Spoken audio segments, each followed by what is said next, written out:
என்னடா இது இந்த வீடியோவை பார்த்தா ரொம்ப அருவருப்பா இருக்கு இந்த சரத்குமாரை பாக்குறதுக்கு. நாட்டாம குடும்பத்தார் பச்சை குதிரை எல்லாருமே என்னை வந்து நேரடியா பார்க்கலாம். அது ஒரு கிரீன் கார்டு மாதிரி சொல்றது, இது ஒரு ஜாதி வெறி பிடிச்ச ஒரு மனுஷன் பேசுற மாதிரி தெரியலையா? சரத்குமார் இதுல உருட்டு என்னன்னா, பச்சை குத்துனா கிரீன் கார்டு மாதிரி என்ன நேரடியா வந்து பார்க்கலாம். அதே மாதிரி நாட்டாம படம் ஹிட்டானாலதான் அந்த நாட்டாம குடும்பத்தார் சொன்னேன்னு சொல்லிட்டு சரத்குமார் சொல்லியிருக்காப்ல.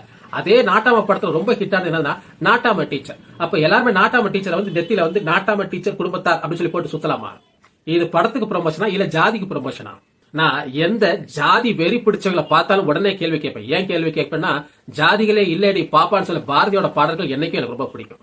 ஆனா இந்த மாதிரியான கூட்டங்கள் திருப்பி ஜாதியை கொண்டு வராங்களே, இவங்க என்ன செய்யலாம்? இதுல நிறைய நடிகர் தன்னோட ஜாதியை ப்ரொமோட் பண்ணுவாங்க. அதுல இந்த சரத்குமார், அதுக்கப்புறம் இந்த கார்த்திக், இது மாதிரி நிறைய பேர் இருக்கிறாங்க.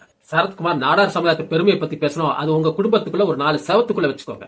உங்க குடும்பத்துல இருக்கிற எல்லார் கையிலயும் போய் பச்சை குத்துங்க. அதை விட்டு பொதுமக்கள் கிட்ட வந்து திருப்பியும் ஜாதி வரியை தூண்டுறது எவ்வளவு கேவலமா இருக்குது.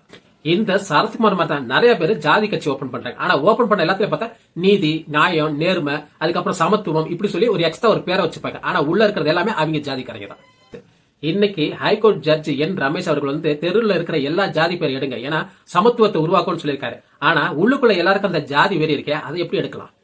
தெருல இருக்கிற எல்லா ஜாதி பேர் எடுத்துக்கலாம். ஆனா உள்ளுக்குள்ள தீ மாதிரி ஜாதி வெறியோட சுத்திட்டு இருக்காங்களே, அவங்களுக்கு என்னைக்கு அந்த தீ அணையும்?